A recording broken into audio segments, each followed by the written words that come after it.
श्री गुरु चरण सरोज रज निज मन मुकुर सुधारि। बरनौ रघुवर विमल जस जो दायक फल चार।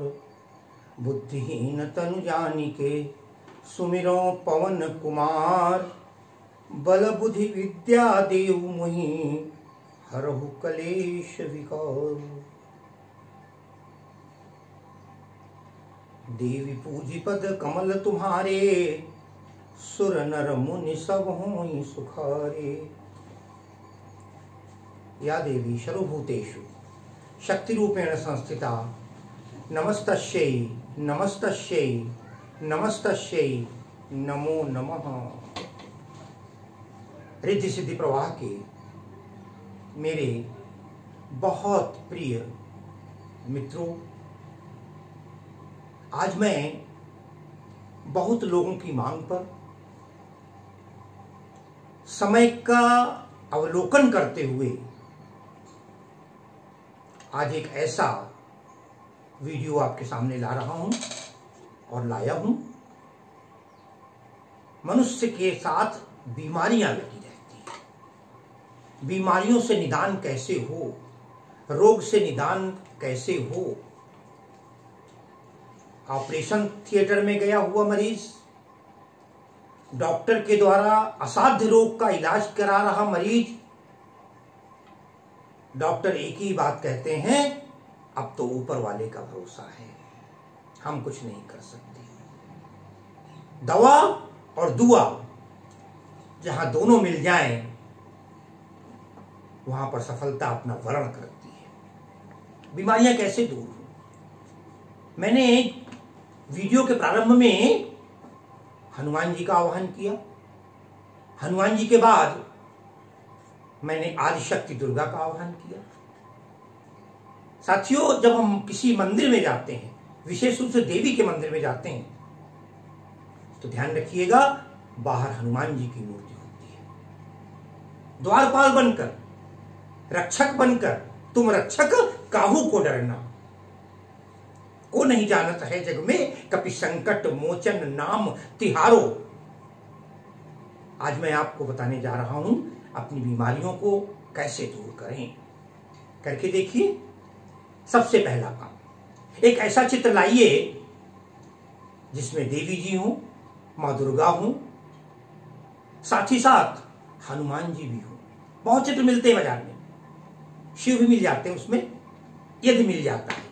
अगर ऐसा चित्र नहीं मिलता तो फिर दो चित्र होने चाहिए, एक बजरंगबली का और एक मां दुर्गा का।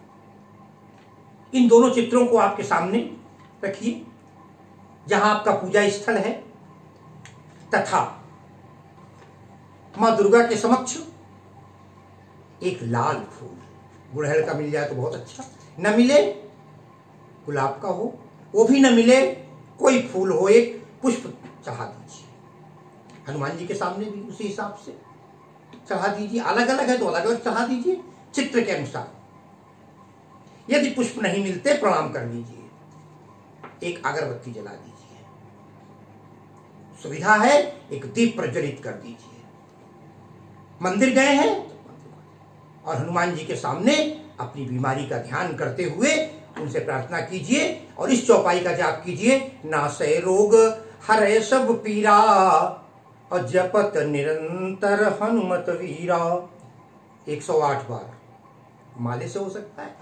समय कम है 51 बार, समय ज्यादा है 200 बार हो सकता है। एक जगह बैठ नहीं सकते, चलते फिरते कर लीजिए। नासै रोग हरै सब पीरा और जपत निरंतर हनुमत वीरा। ध्यान रखिएगा, संजीवनी लाकर के लक्ष्मण के प्राण बचा लिए थे। कह रहे नासै रोग और हरै सब पीड़ा, सारी पीड़ाओं को दूर करने के लिए चौपाई है। हनुमान चालीसा की चौपाई एक मंत्र के तुल्य है। अब आप ध्यान रखें, अब अगर मंदिर में हम हैं या मंदिर पर ध्यान कीजिए तो मंदिर के अंदर प्रवेश करते हैं, मां बैठी है जिसने आशीर्वाद दिया था, अजर अमर गुरु निधि सुत हो, करें बहुत रघुनावक छु। अब उस अंदर जाते हैं तो 11 बार मां का ये श्लोक पढ़िए। रोगान शेषाम न पहंसि तुष्टा और तो कामान सकलान भीष्टान तुमास्थितानाम न विपन्नराणाम तुमास्थिताः श्रेताम प्रयान्ति। साथियों, उसका अर्थ तो समझ गए थे आप चौपाई का। हम जो भी पाठ करते हैं अगर उसका अर्थ नहीं समझते तो उस पाठ का आनंद नहीं आता। हल्का सा आपको श्लोक का अर्थ बता देता हूं। रोगा न शेषान न पहंसी तुष्टा। तुष्टा, हे मां, आप जिस पर संतुष्ट होती हैं, प्रसन्न होती हैं, रोगा न शेषान, उसके सारे रोग नष्ट हो जाते हैं। रुष्टा तु कामान, और अगर रुष्ट हो जाए, संतुष्ट और रुष्ट माने नाराज हो जाए मां, तो क्या होता है? रुष्टा तु कामान, उसकी तमाम कामनाएं, सकलान भीष्टान, तमाम कामनाएं अभीष्ट नष्ट हो जाती है। कोई कामना की पूर्ति नहीं होती। आपका निर्भर करता है आपकी प्रसन्नता और निर्भर करता है आपकी संतुष्टि। कहते हैं तुम आश्रिता नाम न विपन्नराणाम। अरे जो तुम्हारे आश्रित होता है मां, जो तुम्हारे सहारे होता है, उसके लिए न विपन्नराणाम, अरे कोई दुख ही नहीं। इतना ही नहीं, वो तो औरों का सहारा बनता है। तुम आश्रिता हाश्रयताम प्रयान्ति, वो तो आश्रय, दूसरों को आश्रय देता है। हे मां, हमारे ऊपर कृपा करो, हमारे ऊपर दया करो। ऐसी 11 बार इसका पाठ, 108 बार हनुमान जी की उस चौपाई का पाठ। आप कह सकते हैं सर मुझे संस्कृत नहीं आती, मैं एक बार पढ़ रहा हूं, नहीं आती, काली हिंदी वाला पाठ कर सकते हैं समय के, क्योंकि जब आप रास्ते में हैं, चल फिर रहे हैं, मरीज अस्पताल में है, ऑपरेशन थिएटर में है, आप जब बाहर हैं, कागज लेकर पढ़ सकते हैं। न कागज लेकर पढ़िए तो हनुमान चालीसा की वो पंक्ति तो याद है ना कि नासै रोग हरै सब पीरा और जपत निरंतर हनुमत वीरा।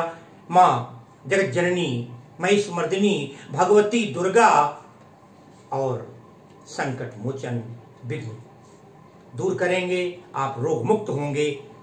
जिस समय अगर आप मंदिर में अथवा घर में पूजा स्थल पर हैं तो अपना पाठ समाप्त होने के बाद थोड़ा सा भोग लगा दीजिए, एक बार प्रणाम कर दीजिए, बस फिर क्या है, आप रोग मुक्त हों। इन्हीं शब्दों के साथ मैं एक बार सुफल मनोरथ हुई तुम्हारे कहते हुए आज अपनी वाणी को विराम देता हूँ। जय बजरंगबली, जय माँ दुर्गा।